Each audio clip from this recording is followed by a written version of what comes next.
and as he raises one hand, a spear materializes in his grip. The monarch demands that Jae-hwan prove his world's worth. Someone devoted to the system might be able to summon a gatekeeper to defend it, but our protagonist has always known he was meant to shatter the system. That certainty fuels him as he channels everything into a single ferocious thrust. Facing the spear of the gatekeeper, Jae-hwan unleashes Dokbul at its most devastating. Sam-young wonders whether this attack can withstand the weight of hundreds of lives behind it. The monarch's grin fades as he recognizes the thrust carries Jae-hwan's entire existence. The blow tears straight through the black aura, obliterating what moments ago seemed unstoppable. Our hero sizes up the moment and strikes with unwavering resolve. Even Sam-young accepts it's the end. There's no time to dodge or counter. He meets it with a final nod, acknowledging the battle as one worth every second. Jae-hwan delivers the decisive strike. The barrier shatters, light rips through the sky, and it's finished. It was a battle neither will ever forget. Truly, it was fun while it lasted. There's no need for a spoiler, it worked. Samyung Garang is left utterly devastated, half his body torn apart, barely hanging on. Even so, he manages to ask if he truly lost.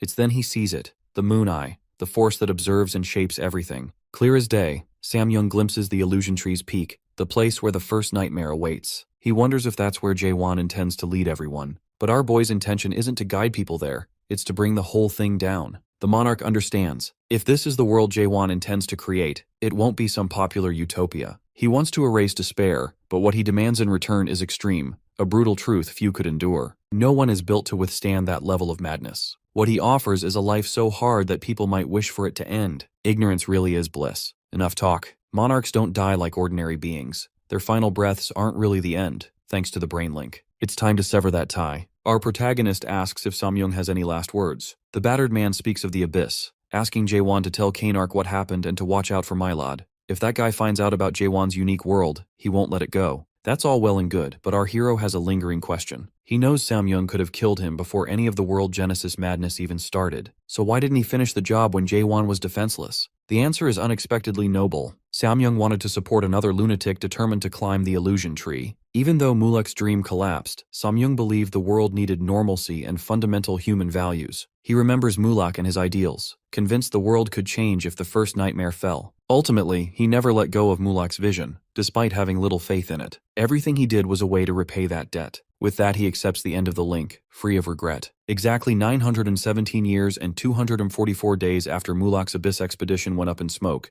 Chaos is finally free of the Resurrection Palace. As the focus shifts to Samyung, Jagal Myun and Jae-hwan agree he was a formidable monarch from the Almighty Land. Jagal knows plenty, given his own clan's downfall at the hands of the Samyung clan. The savants were exiled and replaced in the 5 great clans. Just like that, he gives Jae-hwan a warning. You took down one of theirs. Don't expect the rest to stay quiet. But the fortress master remains unfazed. He tells Jagal not to worry, his tone cool and edged with confidence, a sure sign that our protagonist now holds the narrow gate. He makes it clear, those guys can't step into chaos without dying. For now, things are under control. If any of them try to force their way back, he'll handle it personally. And if someone manages to slip through a loophole, they'll become his stress relief. Either way, he's not concerned. Jagal stands there, stunned. He can't understand how Jae-hwan makes things happen. Everything about the way our boy operates seems backwards, yet it works. With that, our protagonist heads out, pausing by the window in his office. He grows reflective, realizing how long it's been since he first arrived in Gorgon.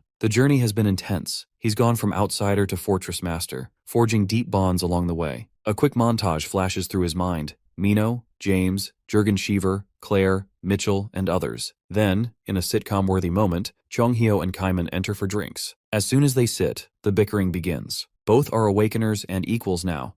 The old man is 1,200 years old. Kaiman a bit younger at 1,154. Their verbal sparring is something only immortals could perfect. It's moments like these that make life in Gorgon feel truly special. Yet beneath it all, a quiet longing tugs at him. Jae-won knows he has to move on. As attached as he is to this world and these people, chaos is just a chapter. Deep down, it's time to let go and outgrow it. We jump ahead to a later moment in the office. Rain pounds against the windows as Jae-hwan, dressed in a white shirt, sits quietly, lost in thought. Sir Carlton Javier talks beside him, launching into a discussion about seizing the day and the Tower of Nightmares. But our boy barely hears a word. The night has to repeat himself before it finally sinks in. The Nightmare Tower is becoming a death trap. The first floor alone is operating at 100 times normal intensity, and people are losing their lives trying to awaken. Carlton's concern is justified. Even our protagonist can see that things have gone too far. Still, he doesn't panic. Instead, he tells Carlton to relay a message to Kaiman, dial the magnification down a few notches. Awakening is traumatic. He knows that better than anyone. The tower can't be a place where people die just to get stronger. If some want to quit halfway, that's okay. Not everyone is meant to face their deepest fears and come out transformed. Some are better off as adapters rather than awakeners, and Jae-won has come to accept that. Carlton wants to confirm, maybe expecting some hesitation, but our hero is well past that. He's seen and lived enough to know this journey isn't one size fits all. Forcing everyone through the same door was never the point. It's about offering a real choice. He senses something off in the knight's voice and immediately asks what's wrong. It turns out, while Jae-hwan was away, Carlton didn't just sit idle. He pushed himself to awaken. The twist? Even after awakening, he hasn't accessed any unique world. It's rare, but the only explanation is that his unique world is actually the system world itself. That realization hits our protagonist hard. He recalls his battle with Samyung Garang, remembering how awakeners tried to destroy the system's world without ever considering it could belong to someone else. He shares his theory with Carlton, keeping his tone even, though he himself hasn't fully figured out awakening. The knight gets it, and the truth lands with weight. If his world really is the system world, he may one day have to face the fortress master, the very one determined to bring it all down. Yet there's something about Jae-won, unpredictable as he is, that always draws people in. Even Carlton, usually the steady, by-the-book type, admits he wants to join the expedition. Not someday, but now. The admission makes our boy facepalm so hard it throws the knight off mid-sentence, confused by the reaction. Carlton thought he'd just made a heartfelt commitment, but Jae-won is simply exhausted. Everyone, from Kaiman to Yoon-young, has been pushing for the Abyss expedition to start, and now Carlton wants in too. It does make sense though. The man is no longer bound by the inspector laws that kept him tied to Gorgon. Jae-won tells him straight, when the expedition begins, he won't be fortress master anymore. If Carlton thinks he's showing loyalty to the fortress, he wants him to let that go. He's stepping down in a week, and he means it. The knight protests, urging our protagonist to think of Gorgon and chaos as well as himself. If he steps down, the region's political stability could collapse overnight. But Jae-won's mind is set. He reassures Carlton, then leaves the room so he can finish his final duties as fortress master without further argument. Outside, in the open-air ceremonial hall, rain pours over a silent crowd. Some hold back tears, others remain stoic. Jurgen Shiver offers Jae-won a coat, but he refuses. As everyone stands in quiet anticipation, our boy begins to speak. By now it's clear. This is one of those 3-day soul farewell rituals, meant for every person who gave their life defending Gorgon. It's about honoring the blood, sweat, and sacrifice that kept the fortress standing. He's not there to give orders. He's there to show respect. Some in the crowd are already in tears as the names of the fallen are read aloud. Keepsakes, swords, medals, and treasured mementos are laid out in tribute. Names like Isaac Kendall, Rachel Veldor, and Kashim Hill are honored, their memories returning to the roots of the illusion tree. Suddenly, attention shifts to a massive, shrouded object that's been half-concealed the whole time. Unlike the other memorials, it's clear this one is different. Jae-won steps forward and speaks plainly. The fallen were legends, but the war isn't over yet. Then he unveils the secret, the God Narrow Gate. Some in the crowd recognize it immediately. Murmurs break out. Many believe it should be destroyed, since it allowed the monarchs to keep Gorgon under their control. The mood shifts instantly. Before the crowd can react further, he reveals one more surprise. A prisoner is brought forward in chains, Rika the timid monarch, trembling in the flesh. The crowd erupts in tense whispers, unsure whether to feel pride, shock, or disbelief. Our protagonist draws Dokbol, not for ceremony, but simply to get this over with. True to his title, Rika is shaking uncontrollably. No one looking at him can imagine how this terrified mess ever became a monarch. Suddenly, Rika snaps, demanding Jae-won just kill him already if that's the plan. Make it quick, but not before delivering a melodramatic warning. It doesn't matter what they do, they won't make it out alive. The pitch darkness monarch is on a whole different level. He won't just let things slide. At this point,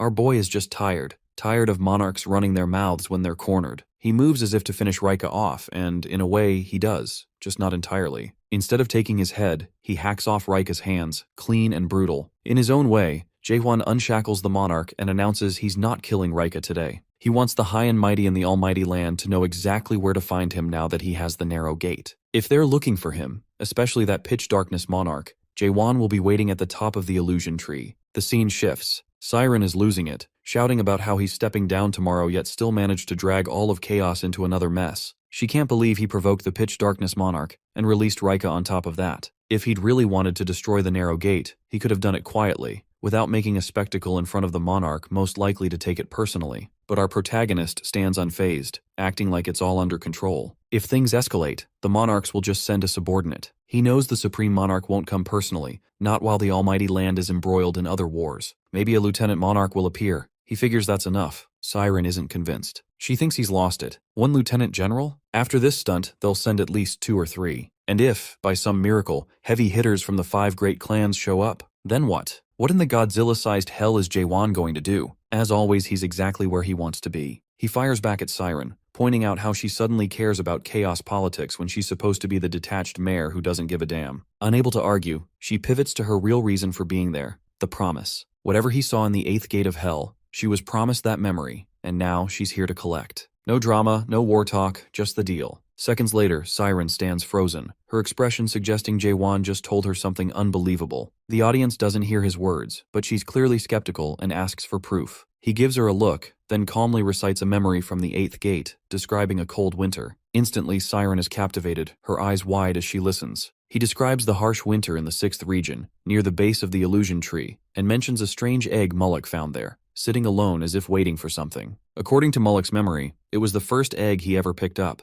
and even he felt uneasy about it. The memory unfolds. The egg cracks open to reveal a tiny baby with curling horns on its forehead. The hair, the face, it all resembles Siren. Mullock, holding the newborn, pauses. Jae-won draws in close, lending the emotional story an eerie undertone. Mullock recalls something her godmother once said, "A child just born is so lovely." The words linger in the air. Siren's expression softens. She's overwhelmed, cheeks flushed with emotion and a hint of embarrassment. Jae-won recounts a story that leaves Siren speechless, the proof evident in every detail. He doesn't ease her in, just drops the memory unfiltered, expecting her to process it all at once. Still, he isn't sharing this for nothing. Our boy has learned that mares are born from eggs, dream-born by the illusion tree. The winter setting is hazy for him, but Siren clarifies. It was the northern base of the illusion tree in the Almighty Land. With that, the rest of the memory sharpens. Mares aren't born in any ordinary way. They're dream children, waiting in eggs to be found. Even so, she senses there should be something more, something Mullock left specifically for her. He doesn't dismiss her feeling. Jae-won admits there might be more, or maybe there isn't. What a pain. Siren looks on the verge of snapping. Finally, he explains that what he witnessed in the 8th gate wasn't some cinematic revelation. It was a mess of fragmented symbols and flashes, impossible to piece together. That's all he can offer. Her face says it all. Disappointment and frustration she can't hide. Still, she's resolute. She'll find her godfather, Mullock, no matter how little she has to work with. Our protagonist, ever the sly one, dangles bait. If she really wants the whole story, she'll need to tag along with him. Why? Because the only storage device for Mullock-related knowledge is in his own mind. How convenient. Clearly that's been his plan all along. He sells it like it's the best offer she'll get. A classic move. With Jae-won about to plunge into the abyss and Mullock last seen up the illusion tree, it all feels like a setup. But Siren isn't fooled. She spots the loophole. He's talking about memories, and memories can be unlocked. She has her own ways to access the truth. Her tone stays cool, but she's already plotting. If all Jae-won holds are fragments of Mullock, she has a means to pull them out. The next thing our boy knows, he's in her old workshop, a place no one's been allowed in for years. Yet here he is, let in a second time because he might hold a clue about her godfather. Before he can say a word, a hatch opens overhead. Down drops a god crucifix teddy bear. No fluff, all threat. It radiates twisted science experiment vibes, and the test subject is the one who conquered the 8th gate. Siren announces, without blinking, that this bear isn't for comfort. It's for soul squeezing. She breaks down the process. A full soul link, syncing their essences, tearing through his mind to yank out the memory she wants. Usually it's something only mares do when they want to bottle up the full emotion and experience of a moment into a psychic crystal. But this time, she's going to dig through Jae-won's mind like it's a secret archive, and she's got the God Pass. She decides he'll be her experimental guinea pig. Newsflash. Siren hasn't even tried this herself. She's only heard it's supposed to feel amazing, almost pleasurable. She insists it's not creepy, though her reassurance doesn't help. Once our protagonist is strapped in, she casually announces she's about to start. And it won't sting, it'll hurt like hell. As an extra note, only the target feels the pain. When she activates the process, strange bands of light swirl around them, and reality shifts. Judging by Jae-won's calm expression, she quickly realizes she's the one getting overwhelmed by the feedback. She never expected his mind to be such a fortress. Suddenly, she's floating in a miniature galaxy, painted in cosmic colors. Spheres of light drift everywhere. Looking closer, she sees their memories, countless and scattered, like a surreal archive inside his head. The dive is stranger and denser than Siren imagined.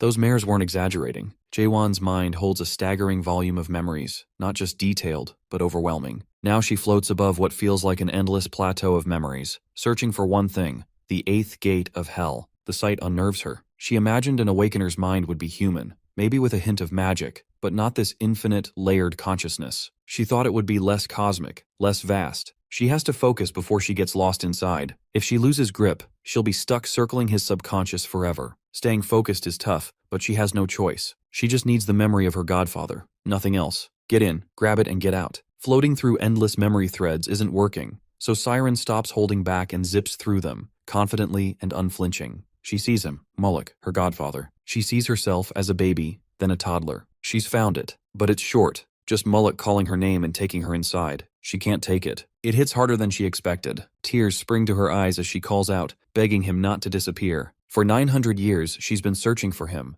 and this fleeting glimpse is all she gets. When the truth sets in, that it's only a memory, she clenches her fists and swears she'll find him. But all that sprinting through Jaewon's mind has a price. She's pushed too hard and blacks out, trapped in his consciousness, the very thing she'd hoped to avoid. When her eyes flicker open, she's disoriented, maybe even a little angry. Looking around, she realizes the setting is strangely familiar. Enormous buildings, busy streets, a skyline that's unmistakable. Then it hits her. This isn't chaos or the almighty land. This is Earth. No question. It takes Siren a moment to piece things together. This isn't some random simulation. It's the 294th world, Earth. Mayors visit this place all the time, riding the roots of the illusion tree like a cosmic subway. Earth isn't a backwater. It's practically a tourist attraction. She remembers how this world was once protected, shielded from the rulers by the earliest mayors, which makes her wonder what sort of trap she's stumbled into. Suddenly, it clicks. She's inside the uncanny, a mind structure built from Earth's blueprint, wrapped around Jaewon's psyche like a haunted memory palace. A memory of Mullock surfaces, almost like an old instruction manual. He'd explained that every living being harbors a subconscious terrain called the uncanny. When someone attempts deep-level extraction, this inner space forms itself from the target's hometown, creating a warped version of it. All illusions and memory twists grow from that base. The uncanny is always home turf. Mullock's advice was clear. If you get lost in the uncanny, there's only one exit. Find the guide. In this surreal mindscape, the only fully conscious being is the guide. She barely has time to process this when chaos erupts. A boy darts past her, panting like he's fleeing for his life. Chasing him, a couple of furious cops shout threats, treating him like a hardened criminal. The kid's in a hoodie and cap, nothing fancy, but something about the way he moves unsettles her. He's cornered, but he's not surrendering, clutching a metal pipe like he's ready to fight back. One cop raises a hand, ready to strike, but Siren steps in, demanding to know what their problem is. Instead of backing down, the officers turn on her, warning it's not safe because the kid refuses to grow up, as if that's a crime. She's floored. What kind of law is that? Her outrage only makes them more suspicious. Trying to stay calm, she pretends she hasn't just dropped into the strangest legal system ever, but she stands out. Her clothes, her presence, her everything. One cop moves closer, asking for ID, then freezes when he sees the horns on her forehead. That's when Siren remembers Mullock's advice. Blend in. Never look like a mythological creature. If the uncanny recognizes an outsider, it acts fast.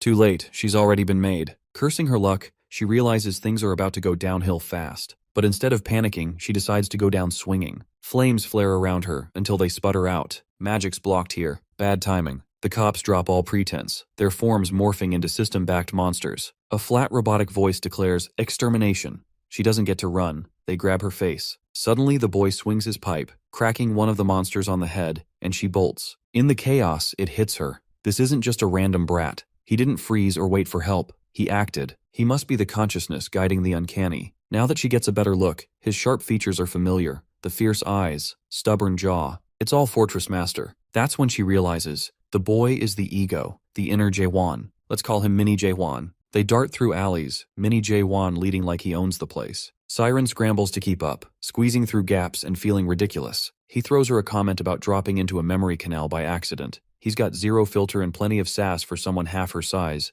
but he pulls her out of trouble with ease. Then he drops some technical wisdom. Memory fragments end up here all the time, like lost socks in a cosmic washing machine. But she's flesh and blood, and that's a big deal. She stares at him, and he gets weirded out, looking ready to call for help if she keeps giving him that "what are you" look. She finally blurts out that he should have found a way to escape already, since everyone's out to get him. He just shrugs and lays it out cold. They all want him dead because he's the only kid in a world full of adults. That's all. In this place, sameness is law. Anything different is hunted like a glitch. Mini Jaewon glances up, curiosity sparkling, and asks what the outside Jaewon is like. Siren hesitates, realizing she barely knows him outside the chaos he drags her into. Still, she tells Mini Jaewon the truth. The real Jaewon's a lot like him. Still a kid at heart, playing dress-up in grown-up clothes, pretending to have it all figured out. The answer seems to comfort him, as if someone just told him he won't grow up to be a jerk. Well, Not exactly what she said, but close enough. Suddenly, the kid focuses up. He insists they need to get her out, along with the memory fragment she's brought in. She's confused. What memory fragment? He points out something has been sticking in her hair like an accessory. She's amazed this mini Jaewon knows what he's doing, and of course he does. It's his job. His core purpose is to catch stray memories and put them back where they belong. Siren's convinced now. This guide kid isn't just along for the ride. He's literally the getaway plan. What she didn't expect was how effortlessly he'd handle everything. The boy doesn't waste a second. He points out the shard stuck to her and immediately calls a red alert. It's glowing, which according to him means it's top priority. He gives her a crash course. White, green, blue, and red. White is least important. Red means time is running out. If this fragment isn't returned soon, outside Jaewon will be in real danger.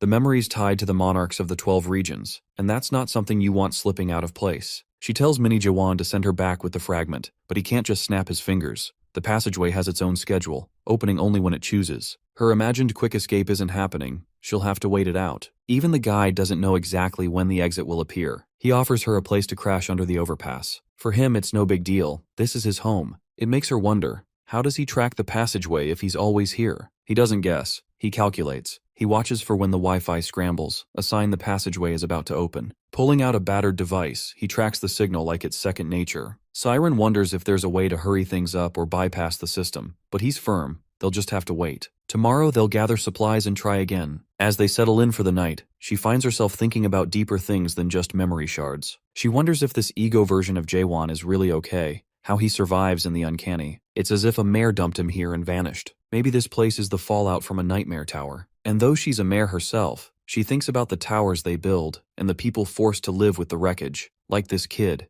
this fragment of someone who's endured too much. That kind of damage must be buried deep in our protagonist, who never gives up. A week passes without a single passageway opening. Now they sit on an old bridge, legs dangling over the edge, talking about how Mini Jaewon does his work. The kid treats returning memories as a sacred duty, even with the cops closing in on him more each day. Siren raises an eyebrow. This cop chase stuff isn't exactly normal. Sure, it's been happening more often lately, but it's still rare. To the guide, it's just another phase, luck flipping between sweet and sour. She asks what he does on the bad days. His answer? Watching other memories, like binging Netflix. Siren blinks, unsure what he means. He explains that not all memories are sent back. Some of the white ones he keeps, arguing there's no point returning fragments of uneventful days. What would outside Jaewon do with them anyway? She has no idea how to reply. Whether it's right or wrong isn't for her to judge, so she lets it go. The kid pulls out a memory crystal and demonstrates how it works. With a quick twist, the memory replays itself. It's wild. As soon as he activates one, the space around them lights up like a movie theater, old-style reels whirring to life. These memories are from Earth. One shows a mother reading to her toddler, but another catches Siren's attention. A scene like a page out of an illustrated novel. It feels strikingly familiar. Then it clicks. It's The Little Prince. The book is common enough among mares that Siren recognizes it instantly. She and the guide watch together. In the memory, young Jaewon tugs at his mother's sleeve and wonders if the little prince ever came to Earth. She gives him a soft smile and says he did, then adds the line that always hits home. The most important things in life can't be seen with the eyes. Siren knows this story well. Among mares, it's essential reading. The message lingers. A little prince wandering the world, seeing what adults have forgotten. It's about a child trying to remind grown-ups what truly matters, his imagination, his greatest strength. Siren remembers the prince dies at the end, and maybe that's the point. Innocence only stays pure if it's allowed to end. Toddler Jaewon asks what happened to the world after the prince was gone. His mother gives him a gentle answer, saying the world stayed and the little prince didn't really die. He kept living. She tweaks the ending to spare his heart.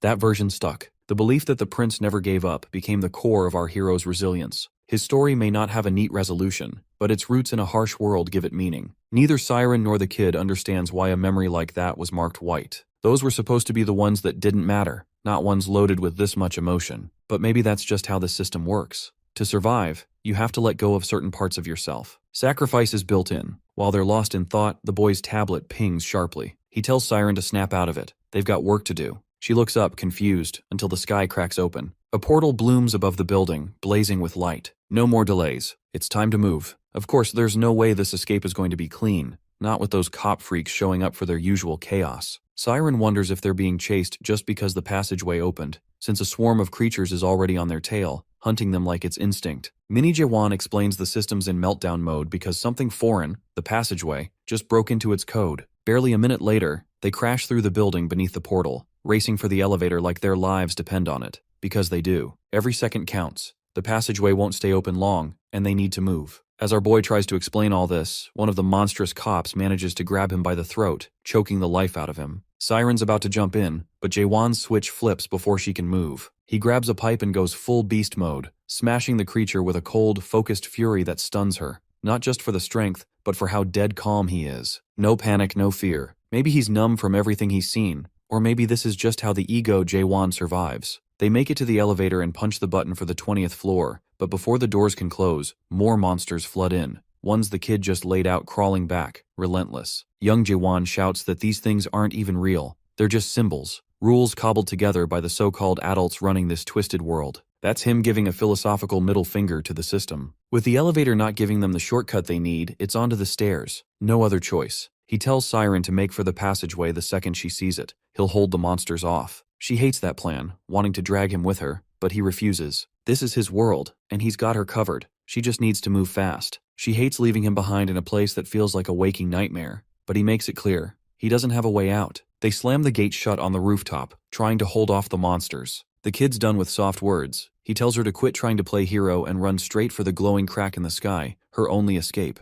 Just before she makes it through the portal, Mini Jaewon yells one last question. Does the outside version even have friends? Siren pauses and with a warm smile nods yes. That gets a genuine smile from him. A small, unfamiliar thing in a world this harsh. He gives her a simple goodbye. The monsters close in, but he's not fading quietly. He swings the pipe, a fierce little menace to the end. Siren watches, heart pounding, knowing she's leaving something unforgettable behind. She wants to tell the older Jaewon about the brave, stubborn kid buried deep inside. This little hero who stood his ground even when everything screamed to run. Whenever the outside world feels too cold and lonely for our protagonist, she'll remember this. And she'll tell him that the little prince was more than a story. That part of him never gave up on his world. Just like that, she's back in the massive, starry canal of memory. But Siren isn't the same. No more drifting. She knows if she chases her godfather's memory again, she'll just end up lost, stuck in endless loops, never belonging. That won't happen. She doesn't know how much time has passed. Days, hours, seconds, but she's no longer lost. Now she has real insight. She knows what to watch for when she builds her next tower. She won't repeat her mistakes. She's done searching for her godfather's memories. She's sticking to what Jaewon told her. She'll follow him into the abyss, no matter how wild it seems. Every so often, when that infuriating guy rambles about the Eighth Gate's puzzles, she'll piece it together, one painful chunk at a time.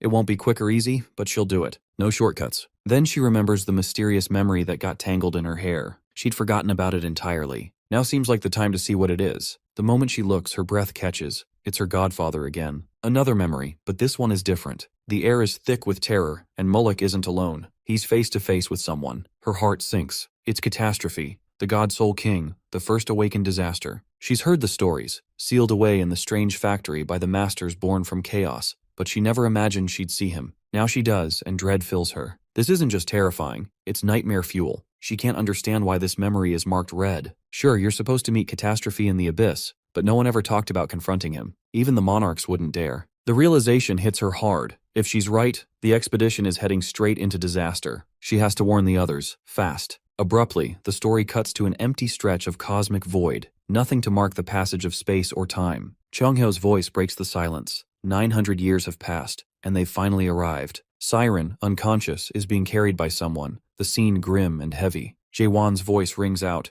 They've reached the gate to the abyss. She's out cold, and somehow our protagonist is still awake, even after everything. But with Jaewon, nothing is ever normal. He recognizes the place instantly from Mulek's memories. They're standing before the strange factory. Whatever happens next might be exactly what Siren has been dreading. According to Mulek's record of the abyss, Jaewon says this is the final gate before they enter. Jürgen Schiever asks his fortress master if he's really going to just barge in. Jaewon nods but tells everyone not to call him fortress master anymore. He's stepped down, and he doesn't expect anyone to follow or rely on him. Still, Jürgen can't help but see him that way, which makes our boy smile. Despite his warnings that not everyone could come, more than 3,000 people have joined the expedition. Most stayed behind, knowing the abyss is a long-term ordeal, but plenty couldn't resist the pull. The only one who got dragged along without a choice is Siren. Ironically, she's the one passed out after trying to squeeze a memory from our protagonist. She snores as she's carried, but her skills are too valuable to leave behind. Suddenly, the structure of the factory gate shifts, hangar doors sliding open. Some are confused, but the sharp-eyed spot-horned beasts waiting inside. There's no choice but to fight through.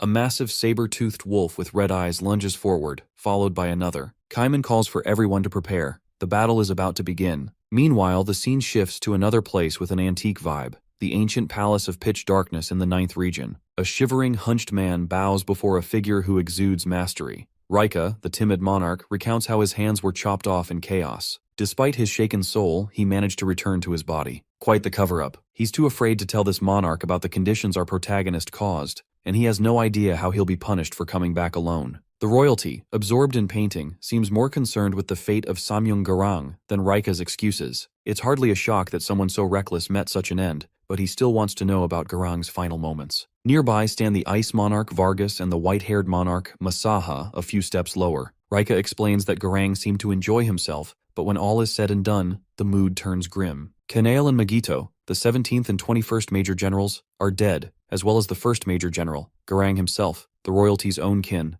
the hidden monarch. And amidst all this, only Rika survived. He forces himself to agree, though terror hammers in his chest. It hardly seems real that a mere brigadier general survived when all the elites perished. The royalty orders him to raise his head. Just meeting that gaze nearly makes him collapse. Jaehwan was scary, no doubt, but next to this man, there's no comparison. His presence is overwhelming. This is the true ruler and monarch, the Black Shadow strategist, Samyung-hoon. The crest on his badge matches Garang's. He mentions visiting the roots of the illusion tree, the world the mares concealed, saying he's tired of the almighty land and needed a walk. He's probably talking about number 294, Earth. Rika can't really follow, but Hoon tells him to come along if he's interested. It's not a suggestion. Trembling, Rika steps up, claiming it's an honor. Inside, he's not sure if the monarch blames him. As he ascends the stairs, he tries to reassure himself. He's not the culprit after all. He didn't kill anyone. He was just a bystander. Hoon interrupts by showing him a painting of a cup on a dish. Rika quickly praises his taste in art, though privately thinks it looks cheap. When asked what he sees, he replies it's a teacup,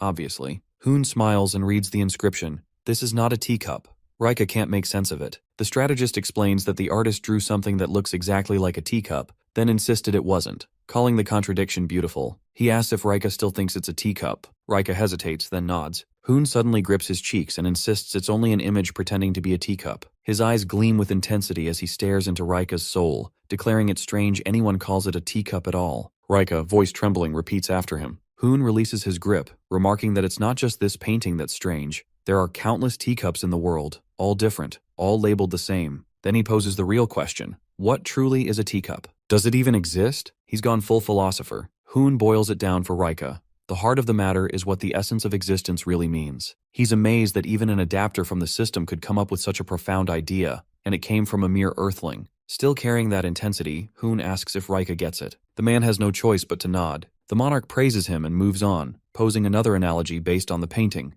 What is a monarch? Without waiting for an answer, Hoon explains. A monarch is supposed to be the most dignified, noble, and important existence in the almighty land. He repeats the words, gentler this time. Then comes the twist. Does that mean the ice monarch, the white-haired monarch, or even himself embody the title? Rika agrees they're the true examples. Then Hoon turns his wild gaze on him and asks, is Rika a monarch? The poor brigadier looks ready to collapse, knowing he failed to destroy a single product and returned alive while his comrades died. Hoon crouches towards him, eyes cold, and asks if such a person deserves the title. Silence. Then a scream breaks out. Blood splatters across the stairs. The ice monarch hands Hoon a towel. The strategist thanks him and studies Rika's lifeless body, as if admiring a completed piece. He names this new work. This isn't a monarch. Smiling, he asks where the fugitives have gone. The other monarchs suspect they've reached the strange factory. If so, Hoon wants the 5th and 6th lieutenant generals summoned immediately. It's time to teach those arrogant fools a lesson they won't forget. We enter a room filled with earthly objects, a portrait, a computer, and a cryogenic chamber containing something alive. The monarch steps inside what now resembles a laboratory, recalling his recent visit to Earth,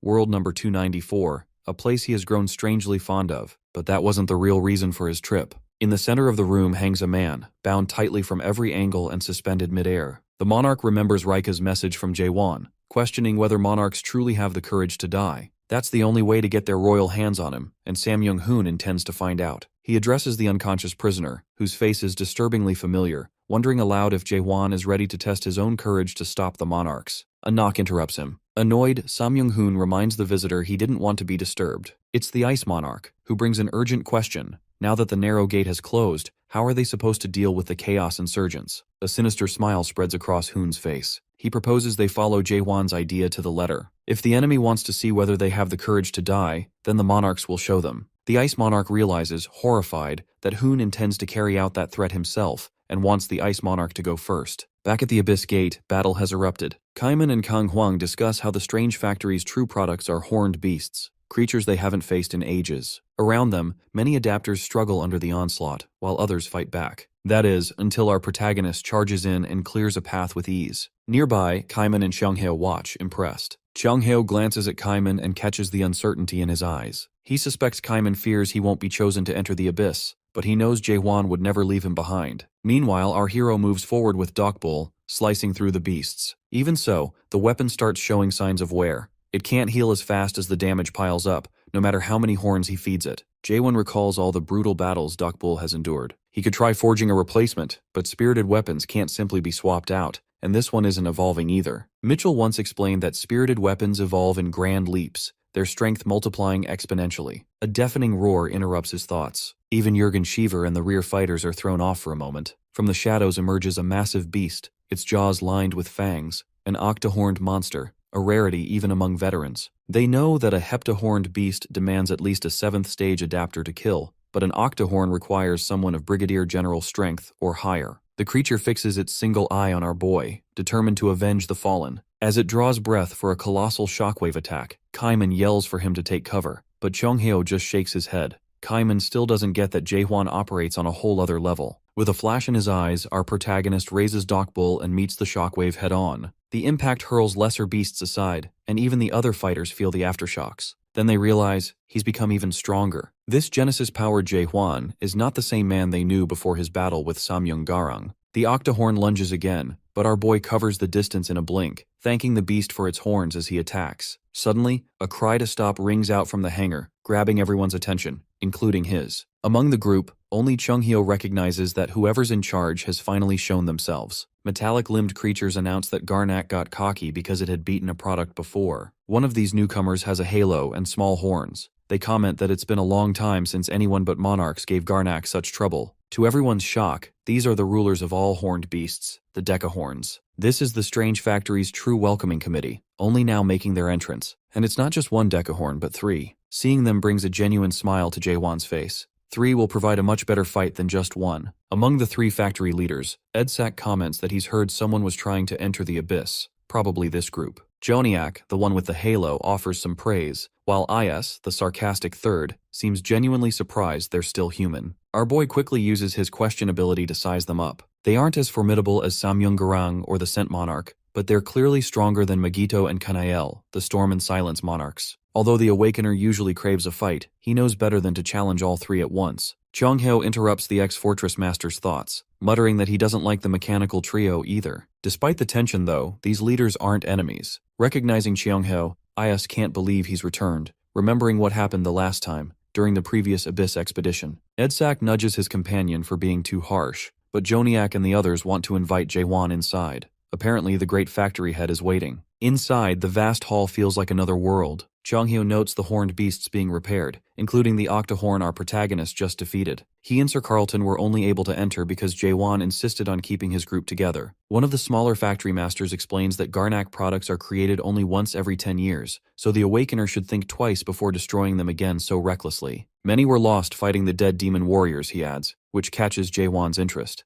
These leaders had survived battles against the strange palace invaders. Meanwhile, Carlton Javier expresses his pleasure at meeting the apostles of the machine god Deus. When asked if he's familiar with them, the knight confirms he's heard of Deus's apostles. Is finally remarks that people from Chaos aren't all classless delinquents. At least Sir Carlton Javier has some class and respect. They soon arrive at the factory leader's gate. Pushing open the massive doors, they step into an enormous surveillance room centered around a main machine that looks like a huge CPU. Someone addresses Jaehwan as the awakened warrior. This is the main factory leader, Aniak. Seeing the machine's name, Jaehwan immediately senses something familiar. In fact, all these names, Edzak, Joniak, Is, Aniak, sound more like machine product names from Earth than real names. Our protagonist brings this up, mentioning Earth. World number 294. Aniak pauses, curious why he'd ask. Jaehwan explains that their names remind him of machines from home. Aniak only knows they're creations of a god from a world of change. If that world is Earth, Jaehwan could be right. Although he's familiar with the idea of gods, no one in Chaos mentioned them before now. Aniak can tell Jaehwan doesn't fully understand the Abyss yet, so he simplifies. Monarchs rule the almighty land, and similarly, gods control the Abyss. Like monarchs, these gods vie for dominance, but unlike them, gods aren't adapters of any system. Throughout the conversation, machinery hums and blinks steadily. Chonghyo is intrigued by the idea of abyss gods. Then Aniak clarifies that while their roles are similar, gods are fundamentally different from monarchs. The concept is still foreign to the Awakener. Where he comes from, gods are almighty, but Aniak describes something else.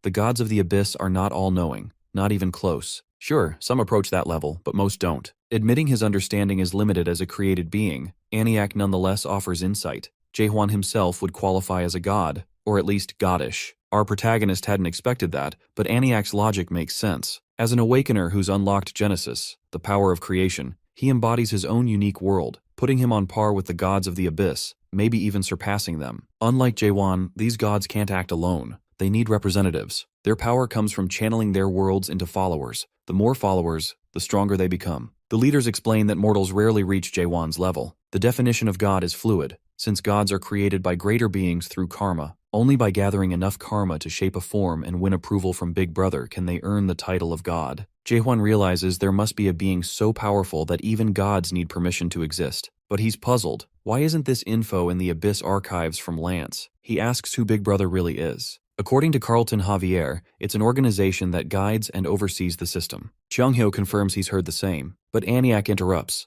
saying that's only what ordinary humans believe. This sudden clarity makes Jaehwan more curious, but the leaders refuse to elaborate. The only answer, Big Brother is the god above all gods, the system's ultimate guardian. Suddenly we see a representation of the giant eye in the sky, the same one that appears with Jaehwan's unique world. The factory leaders refuse to elaborate further to Jaehwan, except for one crucial fact. Big Brother is the top onlooker god. The smallest leader, Joniak, even looks a bit nervous, warning the group that it's best to stay out of sight. Suddenly our protagonist drops a bombshell. He asks if Big Brother killed their god. The factory trio is stunned, realizing he knows much more than he should. The death of Deus is precisely why they were exiled from the Abyss. The Awakened One is clearly learning plenty from Mullick's records. From visions of the past, Jaehwan learns that these leaders made a contract with Big Brother after he destroyed Deus, and were only allowed to remain at the factory because of their abilities. Frustrated but out of options, they had to comply to survive. The records also reveal they'd asked Lance to venture through the Abyss and retrieve their Titan warrior, Deus Ex Machina. Aniak finally explains why Jaehwan was summoned.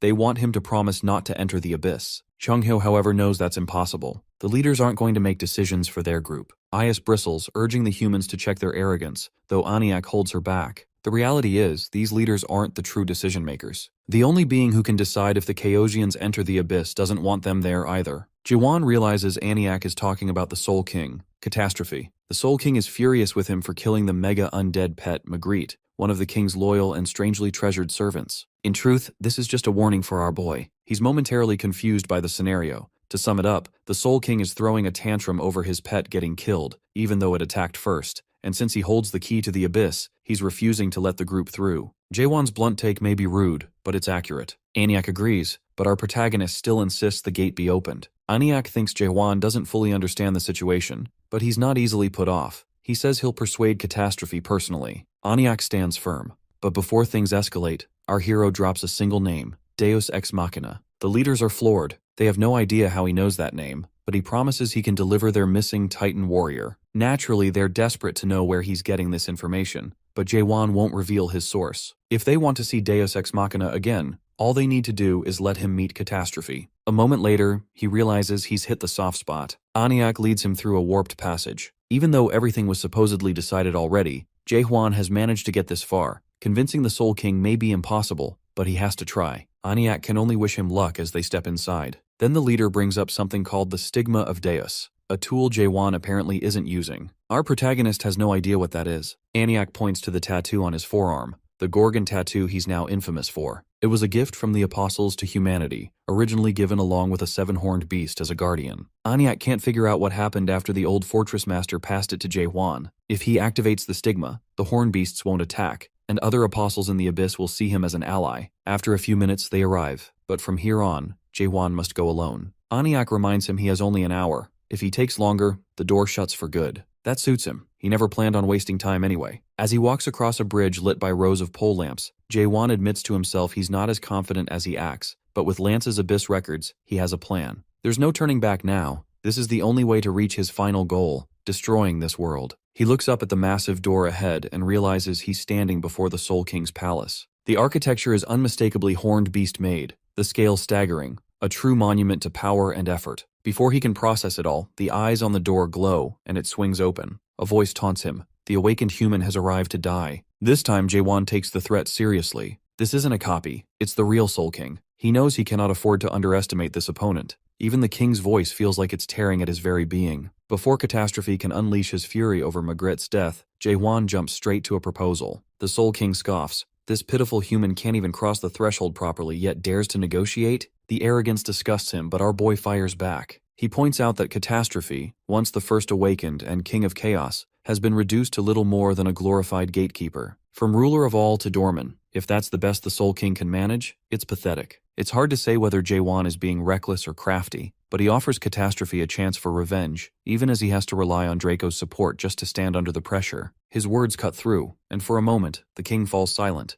curiosity piqued by such unexpected arrogance. For now, Catastrophe decides to listen, but warns that if Jaewon has nothing worthwhile to offer, the price will be severe. The perspective pans out, revealing the staggering scale of the Soul King's domain, a landscape filled with uncountable ghouls, the undead Sunde. At this point, Jaewon knows. The only way he'll leave alive is by making an offer that's worth the risk. Jaewon knows all about the promise Lance made with Catastrophe. Like everyone else shocked by his hidden knowledge, the Soul King didn't expect him to know about that pact sealed 900 years ago. Our boy doesn't reveal how he found out, but he declares that from now on, he'll be carrying that promise. Catastrophe warns him not to act cocky, given the current situation, but Jaewon promises he'll take the Soul King all the way to the end of the abyss. Meanwhile, outside, Siren finally wakes up. Jurgen Sheaver greets her, explaining that they're right in front of the abyss, facing the strange factory. The look on her face says it all. This is the last place she wants to be. She screams at the Prime Minister, demanding to know where Jaewon is because she has an urgent message to stop him. The Prime Minister, confused by her panic, tells her our protagonist is inside the factory. Suddenly, everyone notices fireflies emerging as the air grows warmer. Kang Hwang warns them not to poke around, but Yoon Yang, ever the skeptic, pokes one anyway. Instantly, an explosion rips through the area, setting off a chain reaction that causes even more devastation. The factory itself takes damage. It's the perfect moment for the monarchs to make their move. Sam Young-hoon announces that, just as Jae-hwan wished, the monarchs are here to wage war. At least 4 monarchs appear, with Hoon leading the charge. The heroes go on high alert.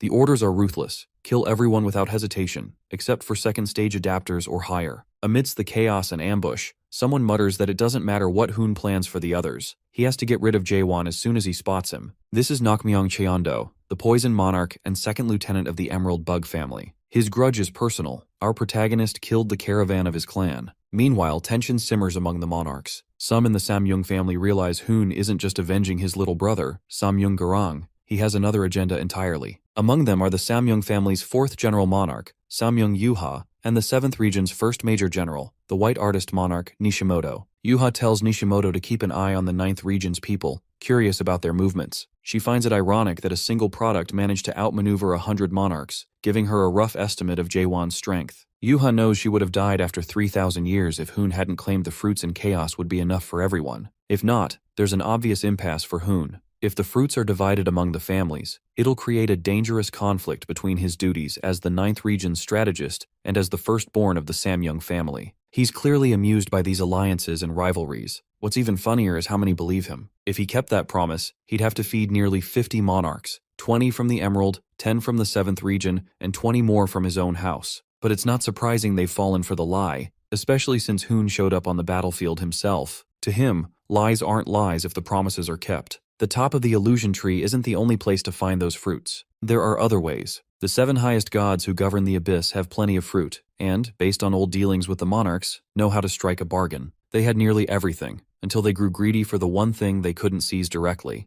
the awakened representatives. It's well known the gods need proxies to manifest their will. Now, nothing else works as a bargaining chip except these awakened. With them, any new world can be accessed. The monarchs can curse Jaewon all they want, but he's the missing piece. Hoon orders Vargas, the Ice Monarch, to lead the troops and track down the product. The game is simple. Monarchs aren't peaceful. If they discover the true value of the tower, the awakened, or the product itself, they'll turn on each other to claim it. That's why Hoon must ensure his side gets their share first. He already envisions the artisan tower built to protect chaos becoming its nightmare. His plan is clear. Use the tower as an awakened factory to supply the gods. Whoever controls more fruits will dominate, and the 9th region will automatically become the top faction. Hoon laughs at his own sinister vision, imagining a future where his region holds all the power and the almighty land becomes an extension of his domain. His scheming is suddenly disrupted by a strike from below. Shocked that anyone would dare attack him, he sees it's Kaiman, surrounded by other clan leaders, all determined to stand together. Everyone from Kang Huang to Siren shares the same goal: hold the line until Jaehuan finishes his task. As they unleash strikes, cast magic, and hurl lightning, Hoon simply watches, amused. But it's clear, he's decided. The time has come to eliminate all of them, once and for all. The Emerald Bug Monarch, Nakmyeong Cheondo, wreaks havoc across the field with his giant centipede-like forms, cursing at the stubborn defenders who refuse to retreat. His true target, of course, is Jaehuan. Meanwhile, Samyoung-hoon, who had been floating above the chaos, drops down to join the fray. His attention zeroes in on Siren, standing among our heroes, the so-called foolish and selfish mare girl, now branded a traitor to the pitch darkness. The expedition squad senses the danger instantly. There's something unnatural about the aura radiating from this monarch. Hoon tells the poison monarch to stand down for a moment. Nakmyeong Cheondo bristles, not wanting to give up all the fun, but it's clear Hoon wants him to witness what's about to unfold. Suddenly, Hoon spots an awakened opponent and springs into action. Kaiman readies himself for the attack, but the monarch's sword swing releases a force so heavy it flings Kang Huang and Siren aside like rag dolls. Kaiman can hardly believe such a massive shockwave could come from a simple swing. The dust settles, and Hoon stands calmly over the aftermath, declaring that he'll crush these low lives so thoroughly they'll never dare look up again. Kang Huang, still reeling from the blow, burns with rage and vows to tear Hoon apart. Shin Manguk and Yun Yong share that fury, but the monarch just laughs, openly mocking their passion. He admits he doesn't take any of them seriously, but intends to savor crushing them nonetheless. Meanwhile, inside the strange factory's vast surveillance room, alarms blare. Cheonghyo is startled but realizes the apostles are just as confused. IS, still suspicious of the humans, insists they must be behind the disturbance, though Edsak isn't convinced. Aniak orders Joniak to check the situation. Joniak activates the glowing halo above his head, projecting live footage of the chaos outside. The truth is plain to see: the monarchs are the culprits. Cheonghyo bolts for the exit, recalling how Jaehuan had accurately predicted they'd face the monarchs here. He wonders how they managed to reconstruct another narrow gate so quickly. Was it new technology, or were they insane enough to have killed themselves just to get here? Memories from the last traumatic expedition flood his mind. He recalls a loved one, dying and pleading for resurrection fruits, clutching one in his final moments. Even as the expedition failed, Cheonghyo kept telling everyone they'd succeeded, that they brought back the fruits, hoping to give them a sliver of hope.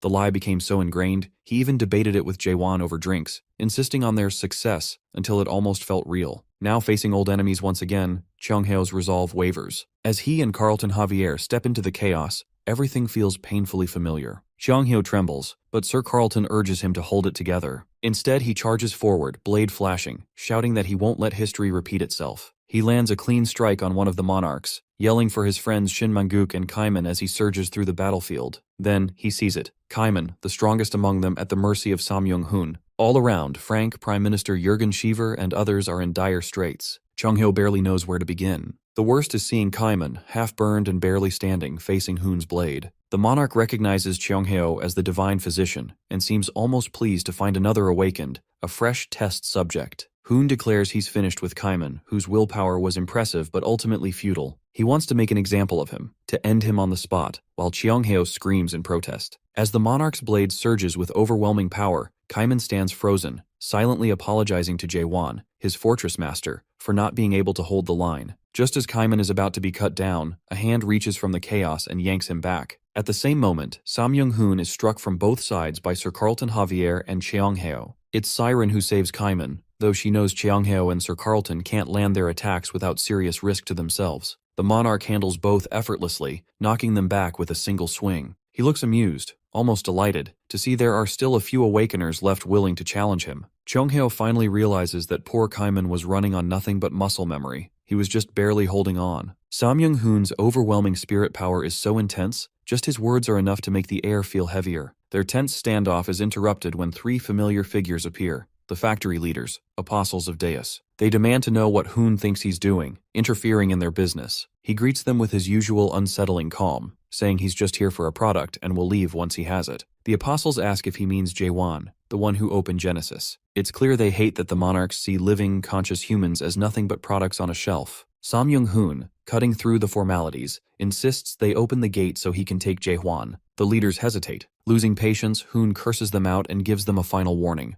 A surge of energy erupts from him, blasting the leaders back. Aya steps forward, spitting curses of her own at Hoon for interfering with the factory. Returning to basics, Hoon reveals he knows all about Catastrophe, the Soul King, trapped in the strange factory, and that the apostles have been useful in keeping him sealed. But Hoon delivers a brutal reality check. Monarchs never interfered because the factory was still useful. It kept Catastrophe, one of the ancient three gods and the strongest deity of the abyss, locked up. Things have changed. Hoon couldn't care less how strong Catastrophe is now. To him, the Soul King is just another fallen god clinging to the respect of the undead. Samyung-hoon boasts he's now stronger than the 12 supreme monarchs were 1,000 years ago, and he's not waiting any longer. The apostles warn him to reconsider, but Hoon is done pretending the monarchs are on good terms with the factory. Is lunges at him, her companions trying to hold her back. The monarch conjures a magical seal above his head, a massive dragon aura taking shape. Only now does Is realize she's in real danger. Onlookers freeze as she braces for impact. There's a blinding blast. For a moment it feels like the end of everything. While Chung-hyo reels, powerless, a voice calls out to him, asking if he's the divine physician and begging for a battlefield report. He turns to see Yoon-young, waiting for hope. Only now does Chung-hyo notice Yoon-young's mutilated, blinded eyes. He grits his teeth, heartbreaking for the Lightning God clan leader. All he can say is that if Yoon-young still had his sight, he wouldn't have the heart to answer. They can't win like this. Suddenly, a memory of Seola's words cuts in, asking if he plans to run away again, just like last time. Chung-hyo freezes, fear washing over him, but memories of Jaehwan ignite a spark. Our boy, charging into every fight as if victory was inevitable, never backed down, even against the Soul King. When Yoon-young asks if their fortress master has returned, something steals inside Cheong-hyo. Maybe Jaehwan is already gone, but even so, he would never have bowed to the Soul King. He tells Yoon-young the fortress master hasn't returned, but that doesn't mean they've already lost. Yoon-young laughs, understanding the meaning beneath those words. Even if the fight looks hopeless, surrender isn't an option. The sky clears, and Chung-hyo, Yoon-young, and the others stand ready, weapons raised, determined to fight to the end. For the first time, Samyung-hoon is unsettled. Their defiance is a direct challenge to his power. Uncertainty flickers across his face. He realizes this is what nobility looks like, the will to choose their own fate. He briefly wonders if all awakened are like this, if he'll ever be able to sell them to the gods of the abyss. He calls out to Vargas, ordering him to change plans. Every last awakened must die. The massive dragon gathers energy, preparing to unleash devastation. Just as it seems like the end for everyone, a sudden whoosh tears through the air. The explosion doesn't come. Samyung-hoon realizes what's happened. Standing there, calm and unshaken in his mission armor with Dokbul in hand, is Jaehwan. Our protagonist glances at the others and simply apologizes for the delay. Jaehwan, his face marked by strange scars, arrives late and apologizes, prompting the company to sigh with relief. He quickly orders them to clear the area, expressing gratitude for their endurance against the formidable Samyung-hoon. The monarch, radiating royal arrogance, refuses to believe that this ragged man is actually the fortress master. He scoffs at our protagonist's tattered appearance and lack of decorum, doubting anyone would come this far for a nobody. Still, his curiosity is piqued. Impure energy escapes from Jaehwan, carrying the faint traces of Catastrophe, the Soul King himself, suggesting that Catastrophe allowed someone this unremarkable to survive. The monarchs mock the Chaos followers, incredulous that they would risk everything for someone with such a beggar's appearance. They cannot fathom sacrificing so much for a product like our hero. Suddenly, new figures appear. The 9th Region 5th Lieutenant General, Black Cloud Monarch Magata, and the 6th Lieutenant General, Dragon Leg Monarch Serim. Serim's impatience grows, but Samyung-hoon explains that their main obstacle remains Jaehwan. Our boy, already out of patience with these self-satisfied monarchs, wonders if they plan to stand around making small talk all day. With a single swing of his sword, he signals that conversation is over. He then activates his moon eye. The poison monarch, Nakmyeong Cheondo, is intrigued that this man has created a world with such a unique perspective. They note the massive eye on the twisted tree structure, identical to the one near the first nightmare. That grotesque eye is meant to represent the big brother Yuha, though she remains unimpressed. Regardless of how Jaehwan shapes this world, she sees only emptiness, no real substance. Meanwhile, Chung-hyo, who has always believed most in his own strength, starts to question what our protagonist is planning. He knows Jaehwan cannot possibly take on all these lieutenant generals alone. Samyung-hoon admits that the fortress master possesses a unique worldview, something unlike anything he's seen before, though still inferior to those he encountered in Crack. Is this really all Jaehwan has to offer? Clearly not. Our protagonist charges forward, swinging Dokbul at one of the monarchs. Before the blade can land, Serim intervenes, kicking Dokbul aside and mocking him for such a reckless move. She demands to face him alone, but her wish is immediately denied. The Poison Monarch notices the Black Pitch strategist's eagerness to claim the fight. The Emerald Bug Clan Monarch still craves revenge for the caravan incident, yet Samyung-hoon is baffled that they waste time arguing over who gets to battle Jae-won. Tired of the squabbling, Hoon snaps his fingers, conjuring a massive cuboid structure to lock himself and our boy inside. The Bugface Monarch is stunned by Hoon's bold action, pounding at the barrier. Though the Emerald Bug Clan seeks vengeance, Hoon remains unfazed. His hair begins to glow, radiating the same energy Samyung Garang displayed in his fight with Jae-won. Within the enclosure, our hero is uncertain what these monarchs are plotting. Hoon claims to want a fair one-on-one duel, promising no interruptions this time. He encourages Jae-won to attack with everything he has, confident that the Fortress Master's strikes won't even leave a scratch. Hoon's blade and body pulse with power, even brighter than Garang's ever did. Yet Jae-won is not without resources. The monarch remarks that he has observed numerous awakenings in the past 10 days. Some reached stage 3, a few prodigies stage 4. Charging forward, he strikes Dokbul directly, sneering that Jae-won is the weakest stage 4 awakener he's seen. In that instant, our protagonist realizes that Garang's brother is far stronger than Garang ever was. The difference is overwhelming. He can sense that Hoon channels the system's power to a much higher degree, and knows that small, measured attacks will not suffice. To survive, he must go all out. Summoning his dragon, the monarch taunts Jae-won, who has opened a genesis and achieved materialization, warning him not to repeat the same predictable tactics. That's fine. Our hero is prepared to adapt. His next thrust seems ordinary, but before Hoon can react, it transforms into one of those world thrusts. Cheonghyo is stunned, while the other monarchs are amused. Finally, something worth watching. Hoon acknowledges that he now understands how Garang could have fallen to this man, but warns that if Jae-won holds back, thinking Hoon is equal to Garang, he will die quickly. Opening the Genesis will not be enough. Hoon waits to see if the Fortress Master wants to finish things now or reveal any other tricks before it ends. Jae-won, however, is determined not to leave unanswered the question he withheld from Garang. He demands to know why Hoon has not killed him yet, despite having the chance. He presses for Hoon's true intentions. This directness impresses Hoon, who explains that he wants Jae-won to join the 9th region and bring the Tower of Awakening. As expected, our boy asks what happens if he refuses. Hoon simply laughs. There is no real choice. With a snap of his fingers, he reveals a vision of artifacts taken from Earth, including a computer. When Jae-won reacts with shock, Hoon realizes he's grasped that something greater is at stake. The monarch unveils his real gift, Jae-won's original body from Earth, chained as a trophy. What Hoon offers is the chance for our protagonist to reclaim the life he lost. It's as simple as this.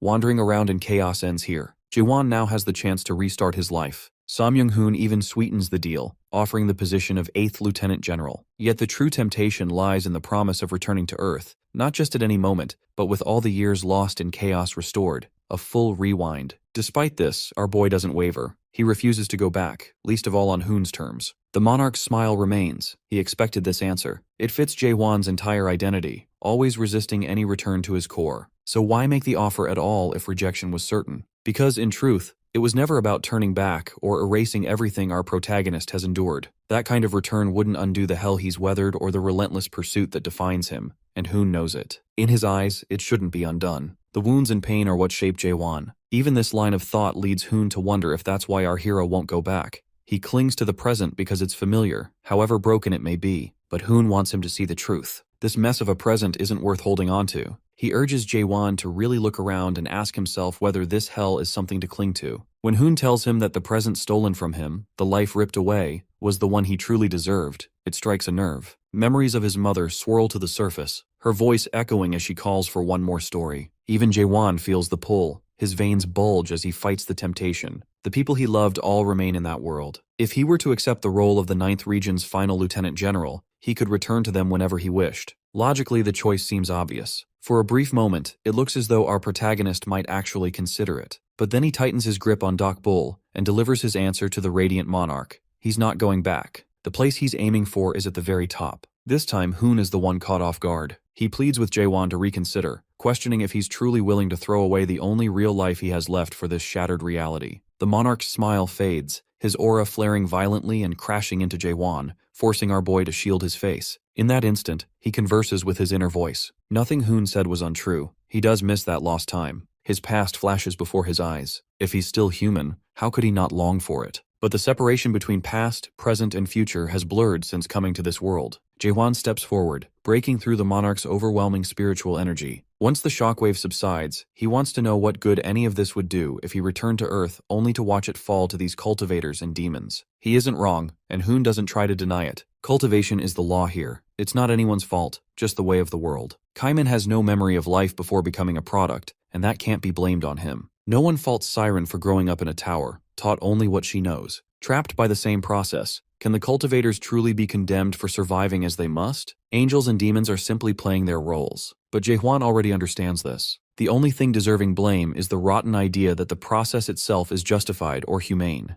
The real culprit in his eyes is the world, and that's exactly why our hero wants to destroy it. The monarch laughs at the notion. Everything Jaehwan ever loved is a part of the same world he wishes to erase. It's one thing to say you'll fix it, but he intends to destroy it with his own hands. The monarch warns him to get it through his head. The world can't be destroyed or even touched. There is no separate world or system. The system is nature itself. And with that, the unholy aura of the Samyung family closes in once more. Our protagonist knows by now that he can't win alone. He hasn't had time to gather strength or hone his abilities. The only thing that gives him the courage to stand here is his purpose. And if he can't do it by himself, he finds another way. Suddenly, he bites into something familiar, borrowing power from a greater force. Energy explodes within the monarch's cube. Outside, Cheonghyo and the others have no idea what this kid is attempting, and the other monarchs are just as baffled. It becomes clear that Hoon managed to enter chaos as a living being, his brain link still functioning. No matter how hard Jaehwan pushes, he can only force him back to the Almighty Land, where Hoon's physical body waits. The most our boy can hope for is to damage his soul. Suddenly dark energy surges, overwhelming everything.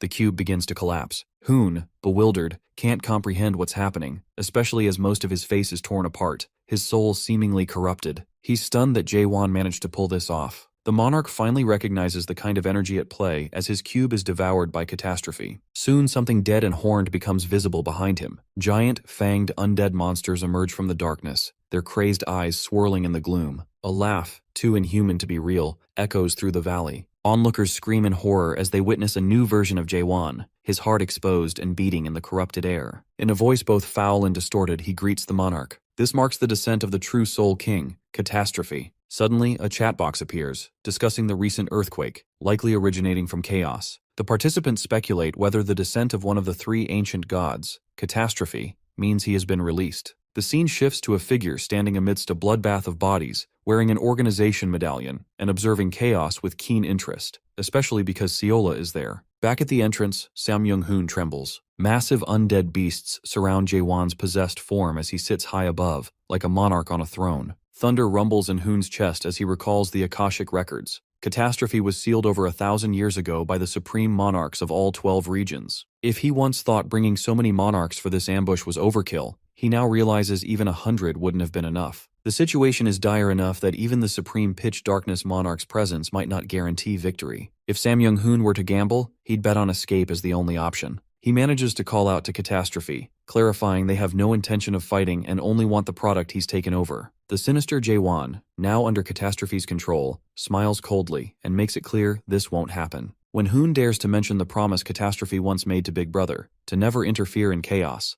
the god's aura surges, shaking the landscape and forcing Hoon to bow in apology. He explains he only brought it up because he believed Catastrophe hadn't chosen a proxy until now. Jaehwan, however, isn't a proxy. The man Catastrophe has taken over is simply protecting his own world at any cost, making him the perfect candidate for a contract. The look on the monarch's face reveals just how deep the trouble runs. Catastrophe is unmoved. With a flick of his finger, he unleashes a raging tornado, stunning everyone. The devastation tears through the land, and panic sweeps over the other monarchs. The swirling energy convinces them all that death is inevitable, exactly as Catastrophe intends. Samyung-hoon tries once more, invoking the promise to Big Brother, but the god dismisses it as an exception. Though this power bears Catastrophe's mark, it isn't his will at play. The hurricane is moving at our protagonist's command. Hoon rallies the others, insisting that if they want to survive, they must stand together. He suspects the Soul King is using undead dissension to possess Jaehwan's body. No matter how strong Catastrophe is, he's still within a human vessel and will burn out soon. All they have to do is endure 5 minutes. The other monarchs shout at Hoon's reckless optimism, with Nokmyong Cheondo the loudest, declaring that the Emerald Bug family, the Nokmyong, won't join in this suicide. Samyung-hoon can play the hero alone. Catching sight of the Emerald Bug monarch, Catastrophe recognizes them as those who created the spirit stones in an attempt to analyze his world. He calls them fools who tried to mimic a god, unworthy even as vessels. His energy surges, consuming everything in its path. From his throne, he grins like a madman, intent on making sure they understand they brought this disaster upon themselves. Sam Young-hoon collapses to his hands and knees, struggling to comprehend how things reached this point. Suddenly, someone screams for the monarchs to rise and fight. It's Sam Young-yuha. All they need to do is last 5 minutes. Catastrophe seems almost entertained by their display of courage. Hoon realizes some among them are willing to stand together, and the monarchs push forward, fighting through hordes of undead beasts and the now flooded valley. Hoon knows casualties are inevitable, but fighting is better than succumbing to despair. Their counterattack is fierce, so much so that for a moment they believe they might actually wear down the king.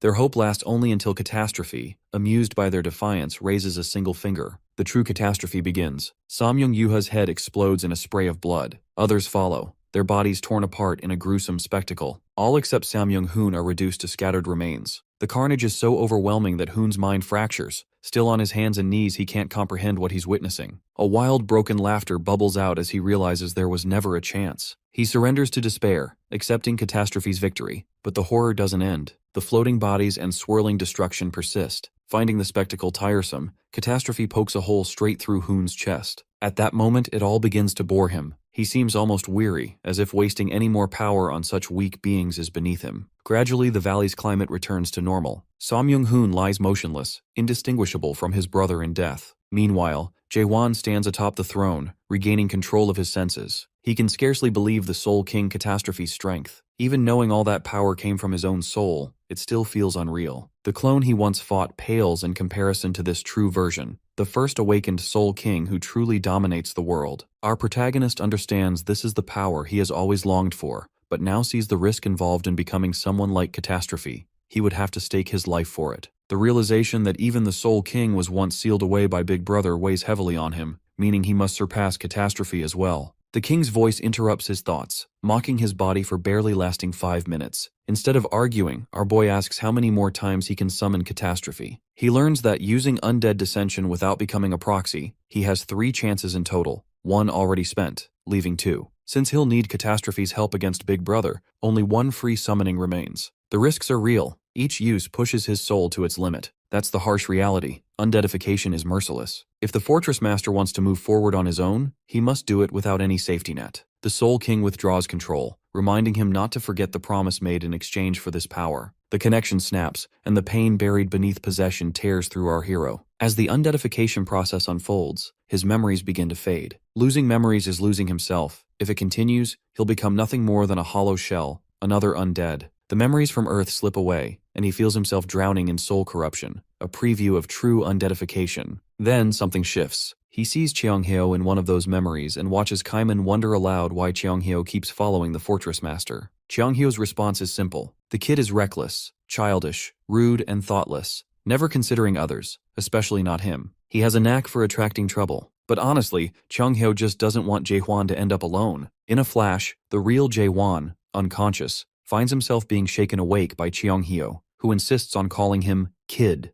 Our boy is tired of it. The age gap between them is almost gone. When Cheonghyo notices he's awake, he immediately starts scolding him for choosing a path that could have left him a mindless undead. He demands to know what our hero was thinking. Jae-hwan, though, isn't bothered. He expected the divine physician to intervene with his anti-undeadification trick. Cheonghyo mutters about his recklessness, but at least everything seems to be over for now. There were losses, but some of the expedition squad survived. This revolution for power that Jae-won set in motion means there will always be strong awakeners around. At least now, the monarchs won't be able to interfere in chaos so easily, since the balance has shifted. For a moment, our protagonist thinks chaos has never come this close to real freedom. That hope, however, is short-lived. Others begin to gather, their expressions grave. Cheonghyo can hardly believe what he's seeing. A flashback shows the monarch's earlier promise to Jae-won not to let things go his way. Now the people of Chaos, having learned he's alive, seem ready to confront him. They demand to know if he genuinely expects them to believe he never took the resurrection fruits from the Resurrection Palace. In the background, Kaiman senses suspicion brewing.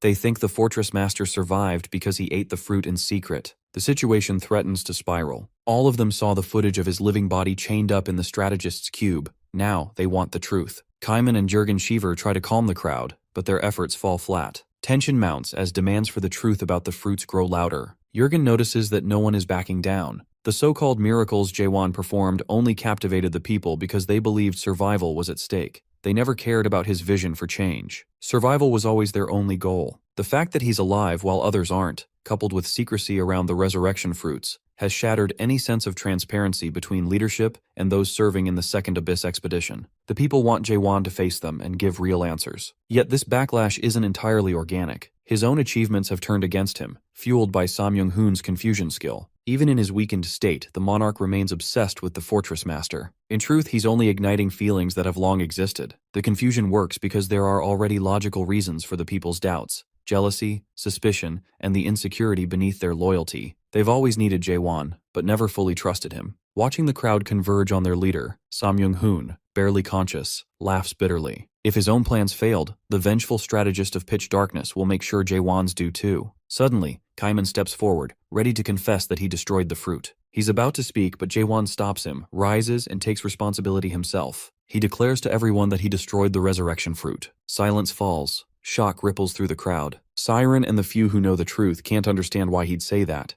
but it brings no comfort to the others. To them, he's alive and destroyed the thing they desired most: a chance at life. Now, our hero stands before them and asserts that true life wasn't to be found in those fruits anyway. Even if they'd revived in the Almighty Land, endless conflict would have followed as they fought for the remaining fruits. He could have exposed this ugly truth, but he chooses a more decisive way to end the debate. If they truly need proof, Jaewon concentrates and reveals the real brain link, confirming everyone's worst fears. He is, unmistakably, alive. Murmurs of shock spread through the crowd. How could the fortress master have deceived them for so long? Many begin to believe he used them just to obtain the fruit for himself. In response, and as if to show his indifference to their accusations, Jaewon cuts his own brain link, ending the argument without hesitation.